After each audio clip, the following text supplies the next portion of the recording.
చూడగానే తినాలనిపిస్తుంది కదా, ఇదే మన కేఎఫ్సి స్టైల్ పాప్కార్న్ చికెన్. బయట క్రంచీ, లోపల జ్యూసీ. ఈ పాప్కార్న్ చికెన్ మీరు మిస్ అయితే చాలా రిగ్రెట్గా ఫీల్ అవుతారు, ఇది మాత్రం పక్కా. మరెందుకు లేటు, పదండి ప్రాసెస్లోకి వెళ్ళిపోదాం. ముందుగా ఒక బౌల్లో బోన్లెస్ చికెన్ తీసుకొని దాంట్లోనే 1 స్పూన్ ఉప్పు, 1/2 స్పూన్ పసుపు, 1 స్పూన్ కారం, 1 స్పూన్ గరం మసాలా, 1 స్పూన్ మిరియాల పొడి, 2 స్పూన్ల పెరుగు, 1 నిమ్మకాయని బాగా పిండుకొని కలుపుకోండి.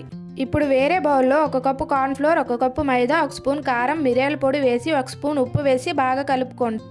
మ్యారినేట్ చేసిన చికెన్ ముక్కల్ని పిండిలో వేసి బాగా కలుపుకొని తర్వాత చల్లని నీటిలో ఒక 2 సెకండ్ల పాటు ఉంచి తర్వాత అదే పిండిలో వేసి ముక్కలకి పిండిని బాగా పట్టనివ్వాలి. చూడండి, పిండి ఈ విధంగా ముక్కలకు పట్టుకొని ఇలా పొరలు పొరలుగా వస్తుంది. ఇప్పుడు వీటిని బాగా మరుగుతున్న నూనెలో వేసి కాసేపు కదపకుండా తర్వాత వీటిని అటు ఇటు తిప్పుకుంటూ కొంచెం లైట్ గోల్డ్ కలర్ వచ్చినాక తీసుకుంటే ఎంతో టేస్టీగా ఉండే కేఎఫ్సి స్టైల్ చికెన్ పాప్కార్న్ అనేది రెడీ అవుతుంది. బయట క్రిస్పీగా లోపల జ్యూసీగా ఉన్న ఈ పాప్కార్న్ చికెన్ని మీరు కూడా మీ ఇంట్లో ఒకసారి ట్రై చేయండి. టేస్ట్ మాత్రం చాలా అంటే చాలా బాగుంటుంది. Please do like, share and subscribe Sangeetha kitchen menus.